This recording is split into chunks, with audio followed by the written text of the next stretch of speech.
Wild tales एक ऐसी film है जिसमें 6 अलग अलग किस्सों के जरिए उन लोगों की कहानी बताई गई है जो नाइंसाफी, धोखा और मजबूरी के खिलाफ लड़ाई छेड़ देते हैं। और अर्जेंटीना की इस फिल्म को ऑस्कर नॉमिनेशन के साथ साथ कई अवार्ड्स भी मिले हैं। तो इन 6 छोटे और मजेदार किस्सों को देखने के लिए इस वीडियो को अंत तक जरूर देखना और चैनल को सब्सक्राइब करने के साथ साथ कमेंट्स में अपनी राय लिखकर इस वीडियो को शेयर जरूर करना, क्योंकि हमें आपके सपोर्ट की जरूरत है। अगर आप चाहते हैं कि हम इसी तरह अलग अलग फिल्मों के एक्सप्लेनेशंस आपके लिए लेकर आए, तो हमारे वीडियोस पर लाइक, अनलाइक, अच्छे या बुरे कमेंट जरूर छोड़े, क्योंकि अगर हमारे वीडियोस को एंगेजमेंट्स नहीं मिलेंगे तो हमारे वीडियोस रेकमेंड होना बंद हो जाएंगे और हम आगे वीडियोस नहीं बना पाएंगे। फिल्म का पहला किस्सा पास्तरनाक 2 ऐसे लोगों के बारे में है जो प्लेन में सफर कर रहे हैं। इसाबेल जो एक मॉडल है और साल्गाडो जो एक ऐसा म्यूजिक क्रिटिक है जो क्लासिकल म्यूजिक के शोज पर अपनी टिप्पणी देता है। एक दूसरे से बातें करते हुए इसाबेल ने बताया कि उसका एक्स बॉयफ्रेंड गैब्रियल भी एक क्लासिकल म्यूजिशियन हुआ करता था। गैब्रियल मशहूर तो नहीं था, पर जब इसाबेल ने बताया कि उसका पूरा नाम गैब्रियल पास्तरनाक है तो साल्गाडो हैरान हो गया। उसने बताया कि गैब्रियल ने अपनी म्यूजिकल थीसिस जिस म्यूजिकल जूरी को दी थी, साल्गाडो उसी जूरी का एक प्रेसिडेंट हुआ करता था और उसने बहुत क्रूर तरीके से गैब्रियल के काम का रिव्यू लिखा था। इसाबेल ये सुनकर नाराज हो गई, क्योंकि उसी रिव्यू को पढ़ने के बाद गैब्रियल ने 1 हफ्ते तक अपने आप को कमरे में बंद कर दिया था। साल्गाडो को अपने किए का कोई पछतावा नहीं था और इसाबेल को भी अब इससे कोई फर्क नहीं पड़ता था, क्योंकि वो गैब्रियल से अलग हो चुकी है। अचानक प्लेन में मौजूद एक औरत उनकी बातें सुनकर कहने लगी कि वो भी गैब्रियल पास्तरनाक को जानती है। वो उसकी स्कूल टीचर हुआ करती थी और उन्होंने उसे स्कूल से निकाला था। अचानक ये कोइंसिडेंस डर में बदलने लगा, क्योंकि ये बात सामने आई कि प्लेन में मौजूद हर इंसान गैब्रियल पास्तरनाक को जानता है और उन सभी ने किसी न किसी तरह पास्तरनाक के साथ कुछ बुरा किया है। साल्गाडो को पता चला कि उस प्लेन में जितने पैसेंजर्स मौजूद हैं, उन सबको इस फ्लाइट की टिकट कहीं से मुफ्त में मिली है। और कुछ देर बाद फ्लाइट अटेंडेंट ने बताया कि गैब्रियल पास्तरनाक इसी फ्लाइट का कैबिन चीफ है। वो अटेंडेंट खुद भी गैब्रियल को जानती है और उसने गैब्रियल का प्यार ठुकराया था। वो ये कहकर रोने लगी कि पायलट्स कोई जवाब नहीं दे रहे और गैब्रियल ने अपने आप को कॉकपिट में बंद कर दिया है। ये सब कुछ सुनकर इसाबेल ने भी बताया कि उसने गैब्रियल के दोस्त के साथ अफेयर रखकर उसे धोखा दिया था और वो दोस्त भी उसी फ्लाइट में मौजूद है। सब समझ गए कि गैब्रियल उन सबको मारना चाहता है, क्योंकि उन्होंने उसे तकलीफ पहुँचाई है। गैब्रियल का साइकियाट्रिस्ट उससे बात करने की कोशिश करने लगा, पर उसे कोई जवाब नहीं मिला, क्योंकि उसने अपनी फीस बढ़ा दी थी और गैब्रियल इस बात से नाराज था। वो गैब्रियल को शांत करने के लिए कहने लगा कि उसकी तकलीफों का कारण वो खुद नहीं, उसके माता पिता है जिन्होंने उसकी जिंदगी बर्बाद की है। पर यह कहना उसकी सबसे बड़ी गलती थी, क्योंकि गैब्रियल ने वो प्लेन अपने ही माता पिता के घर में क्रैश कर दिया और अपनी जिंदगी में मौजूद हर इंसान से बदला ले लिया। फिल्म का दूसरा किस्सा द रैट्स एक हाईवे पर मौजूद रेस्टोरेंट की कहानी है, जहां मोजा नाम की औरत काम करती है। नाइट शिफ्ट के दौरान मोजा के सामने एक अनजान आदमी आया, जिसे देखकर वो हैरान हो गई। उसे देखकर वो एक तरह से डर गई और जब रेस्टोरेंट की कुक ने उससे पूछा तो मोजा ने बताया कि वो आदमी माफिया के लिए वसूली का काम करता है। सालों पहले उस आदमी ने मोजा के परिवार को पैसों के लिए बर्बाद कर दिया था। उसी की वजह से मोजा के पिता ने अपनी जान दे दी थी और उनकी मौत के बाद उसी आदमी ने मोजा की ही मां के साथ जबरदस्ती करने की कोशिश भी की थी। मोजा अपनी मां के साथ सालों से इस आदमी से डरकर इस अनजान इलाके में रह रही है, पर वो ये नहीं जानती कि वो उससे बदला कैसे लेगी। बिना हिचकिचाए उस कुक ने कह दिया कि उसके खाने में वो जहर मिला देगी, पर मोजा ने ऐसा करने से इनकार कर दिया। वो आदमी अब भी मोजा से बदतमीजी से बात कर रहा था, पर मोजा फिर भी उसे मारना नहीं चाहती थी। वो सिर्फ एक वेट्रेस का फर्ज निभाकर जल्द से जल्द उस आदमी को वहाँ से निकालना चाहती थी, पर उसे पता चला कि वो गुंडा मेयर का इलेक्शन लड़ने वाला है।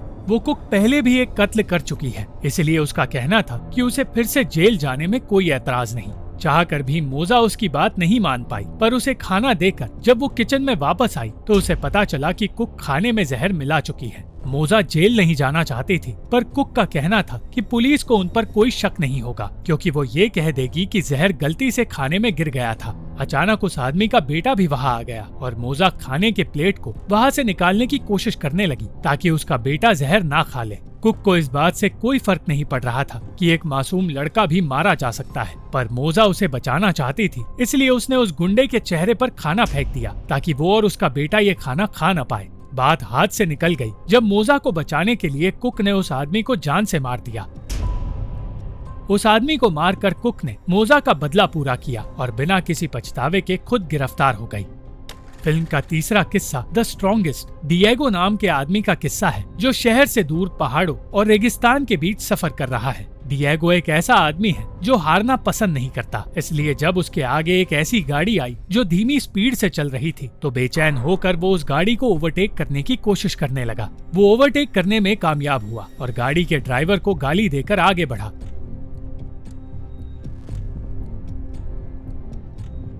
बेफिक्र डिएगो को आगे जाकर गाड़ी रोकनी पड़ी क्योंकि उसकी गाड़ी का टायर पंचर हो गया। डिएगो ने मैकेनिक को बुलाने की कोशिश की, पर वो एक ऐसे रास्ते में फंस गया था जहां पहुंचने में मैकेनिक को 3 से 4 घंटे लग सकते हैं। इसलिए डिएगो को खुद अपनी गाड़ी का टायर बदलना पड़ रहा था। बहुत देर तक कोशिश करने के बाद अचानक वो गाड़ी वहां आई जिसके ड्राइवर को डिएगो ने गाली दी थी। मारियो नाम का वो आदमी मुस्कुराते हुए डिएगो के पास आया और डिएगो का डर बढ़ने लगा। मारियो को गाली देकर डिएगो ने बहुत बड़ी गलती की थी, क्योंकि ना तो मारियो उसे आसानी से छोड़ने वाला था और ना ही वो किसी और को मदद करने का मौका देने वाला था। डिएगो माफी मांगने लगा, पर मारियो ने उसकी विंडशील्ड तोड़ दी। डिएगो ने पुलिस को कॉल किया, पर वो मारियो की गाड़ी का नंबर देख नहीं पाया।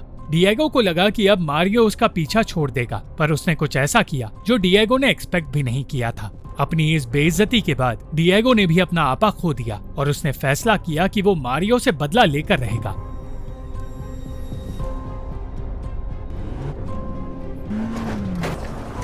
उसने मारियो को उसकी गाड़ी के साथ नदी में गिरा दिया और इससे पहले कि मारियो फिर से बाहर आकर कुछ कर पाता, डिएगो वहां से भाग निकलने की कोशिश करने लगा। मारियो के धमकाने पर डिएगो को एहसास हुआ कि उसे इस पूरे खेल को हमेशा के लिए खत्म करना होगा। पर मारियो को अपनी गाड़ी के नीचे कुचलने की कोशिश में डिएगो इतना वाइल्ड हो गया कि वो खुद ही नदी में जा गिरा। इसके बाद मारियो और डिएगो के बीच हाथापाई शुरू हो गई और दोनों एक दूसरे के खून के प्यासे हो गए। मारियो ने डिएगो को गाड़ी में मरने के लिए छोड़ दिया और उसकी गाड़ी को आग लगाने की कोशिश करने लगा, पर मारियो के निकलने से पहले डिएगो ने उसे अपने पास खींच लिया और वो दोनों ही एक साथ उस गाड़ी में मारे गए। जब पुलिस ने उन गाड़ियों की छानबीन की तो उन्हें मारियो और डिएगो की लाश एक दूसरे से चिपकी हुई मिली और उन्हें ये लगा कि ये दो प्रेमियों की लाश है जो साथ जी नहीं पाए और अपने प्यार को अमर रखने के लिए एक दूसरे के साथ आत्महत्या कर बैठे। अगला किस्सा लिटिल बॉम्ब साइमन फिशर की जिंदगी का किस्सा है, जो एक डिमोलिशन एक्सपर्ट का काम करता है। अपना काम पूरा करके साइमन अपनी बेटी के बर्थडे के लिए केक खरीदने पहुंचा, पर केक खरीदने के बाद उसे पता चला कि एक टोइंग ट्रक उसकी गाड़ी उठाकर ले गई है। अपनी गाड़ी वापस पाने वो टोइंग कंपनी के पास पहुंचा और उसने ये बात समझाने की कोशिश की कि जिस जगह उसकी गाड़ी पार्क थी वहाँ नो पार्किंग का कोई साइन नहीं था, इसलिए उसकी गाड़ी को टो करना एक तरह से नाइंसाफी है। मगर उसकी बात सुनी नहीं गई और उससे पैसे मांगे जाने लगे। काफी देर तक बहस करने के बाद ना चाहते हुए भी उसे पैसे देने के लिए राजी होना पड़ा और उसका पूरा दिन बर्बाद हो गया, क्योंकि इस सब की वजह से वो अपनी बेटी के बर्थडे पार्टी में भी वक्त पर पहुंच नहीं पाया। साइमन ऐसी नाइंसाफी से परेशान हो चुका था, मगर इन परेशानियों से बड़ी परेशानी उसके घर में थी, क्योंकि उसकी पत्नी उसे छोड़ना चाहती थी। अगले दिन वो पैसों की बात करने सरकारी ऑफिस में पहुंचा, पर वहाँ भी किसी ने उसकी बात नहीं सुनी। वो रिफंड मांगने लगा, पर सामने बैठा आदमी कहने लगा कि अगर उसने जुर्माने के पैसे नहीं दिए तो उसे जेल में डाल दिया जाएगा। साइमन के अंदर दबा हुआ सालों का गुस्सा वोल्केनो की तरह फटने लगा और उसने रिफंड लेने के बजाय या पैसे देने के बजाय उस ऑफिस का कांच तोड़ दिया, जिसकी वजह से उसे जेल जाना पड़ा। रिहा होने के बाद उसे पता चला कि उसकी इस हरकत की खबर हर जगह फैल गई है और इसी खबर की वजह से उसे नौकरी से निकाल दिया गया है। इतना ही नहीं, उसकी पत्नी ने तलाक लेते वक्त उनकी बेटी की पूरी कस्टडी मांग ली और एक और नाइंसाफी भरे कानून की वजह से उसने अपनी बेटी की कस्टडी भी खो दी। साइमन ने नई नौकरी पाने की कोशिश की, पर उसे नौकरी नहीं मिली और उसी वक्त उसे पता चला कि उसकी गाड़ी फिर से टो कर दी गई है। इस बार साइमन ने बिना कोई बहस किए टोइंग कंपनी को पैसे दे दिए और अपनी गाड़ी लेकर घर चला गया, पर उसने उसी रात अपनी गाड़ी में वो एक्सप्लोजिव्स भर दिए जिनका इस्तेमाल वो अपने काम के लिए करता था और अगली सुबह अपनी गाड़ी को एक नो पार्किंग जोन में लगाकर वो टोइंग ट्रक का इंतजार करने लगा। अपनी गाड़ी टो होते देख वो खुश हो गया और अपने इस प्लान के जरिए टोइंग ऑफिस को पूरी तरह तबाह करके वो शहर में बॉम्बीतो यानी कि लिटिल बॉम्ब के नाम से मशहूर हो गया। इस धमाके में किसी को चोट नहीं पहुंची और साइमन उन लोगों के लिए हीरो बन गया जो टोइंग कंपनीज की इस नाइंसाफी से परेशान हो चुके थे। सिर्फ बाहरी दुनिया नहीं, साइमन जेल में भी एक हीरो बन गया था और इस तरह वो अपनी पत्नी और बेटी को वापस पाने में भी कामयाब हुआ। अगला किस्सा द प्रपोजल एक रईस बाप की बिगड़ी औलाद का किस्सा है जिसने एक प्रेग्नेंट औरत को हिट एंड रन केस में जान से मार दिया था। सांटियागो नाम का वो लड़का अपने पिता मोरिसियो के लिए परेशानी बन गया था, पर उसकी माँ किसी भी हाल में उसे जेल जाने से रोकना चाहती थी। अपने वकील के साथ मोरिसियो और उसकी पत्नी सांटियागो को बचाने का प्लान सोचने लगे और तब मोरिसियो की नजर अपने नौकर होजे पर पड़ी। मोरिसियो ने होजे से कहा कि अगर वो सांटियागो का इल्जाम अपने सर ले लेगा तो वो उसे $1 मिलियन देगा और उसका वकील उसकी सजा कम करवाने की कोशिश भी करेगा। होजे इस काम के लिए राजी हो गया और वकील के कहने पर गाड़ी में अपने फिंगरप्रिंट्स लगाने लगा। सब कुछ प्लान के मुताबिक चल रहा था, पर होजे डरा हुआ था और सांटियागो भी इस सब की वजह से रोता रहा।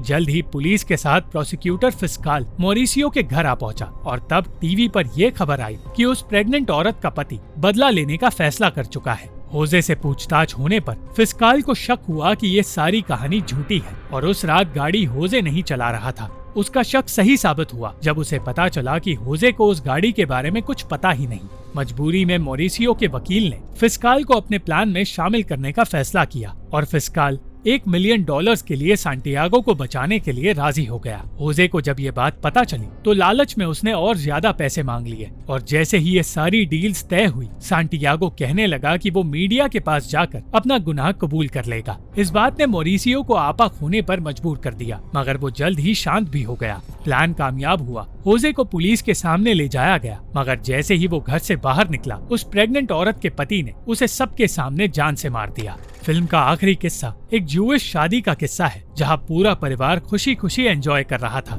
रोमीना और एरियल नाम के दो लोग सालों के प्यार के बाद शादी कर रहे थे, इसलिए रोमीना बहुत ज्यादा खुश थी। रोमीना के पास खुश रहने की हर एक वजह मौजूद थी, पर उसकी ये दुनिया बिखरने लगी जब उसने एरियल को एक औरत से बात करते हुए देखा। उसे शक हुआ कि उस औरत का एरियल के साथ कोई अतीत है और उसकी सोच सही साबित हुई। मेहमानों के सामने डांस करते हुए रोमीना ने एरियल से लूर्देस नाम की उस औरत के बारे में पूछा और एरियल सच छुपा नहीं पाया। उसने बताया कि उसका उस औरत के साथ अफेयर चल रहा था, मगर उन दोनों के बीच कुछ भी इमोशनल नहीं है। टूटे दिल के साथ रोते हुए रोमीना उन सब से दूर जाने लगी और उस होटल के छत पर चली गई। एरियल उसे ढूंढ नहीं पाया, पर होटल में काम कर रहा एक आदमी उसे संभालने उसके पास आ पहुंचा। उस आदमी ने रोमीना को शांत किया, पर रोमीना इस धोखे का बदला लेने के लिए उसी आदमी के करीब आ गई और एरियल ने उन दोनों को साथ देख लिया। अपनी गलती मानने के बजाय रोमीना ने गुस्से में एरियल से कह दिया कि वो उस हर आदमी के साथ अपना अफेयर शुरू करेगी जो उसमें दिलचस्पी दिखाए, और अगर एरियल ने उसे तलाक देने के बारे में सोचा तो वो एरियल की पूरी जायदाद हड़प लेगी। ये कहते ही रोमीना फिर से पार्टी में लौटी और पागलों की तरह नाचने लगी। एरियल ना चाहते हुए भी इस सब का हिस्सा बन गया और फिर रोमीना लूर्देस को खींचकर अपने सामने लाई।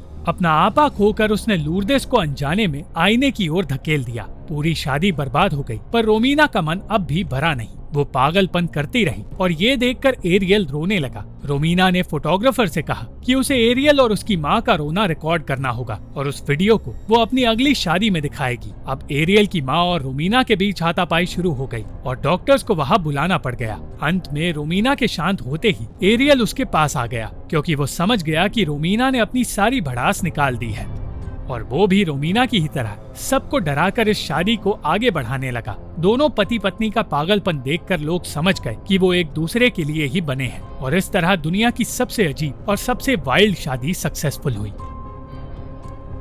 Thank you for watching this video. अगर आपको ये वीडियो पसंद आई तो इस वीडियो को लाइक, शेयर और इस वीडियो पर कमेंट जरूर करें और इस चैनल को सब्सक्राइब करना मत भूलना।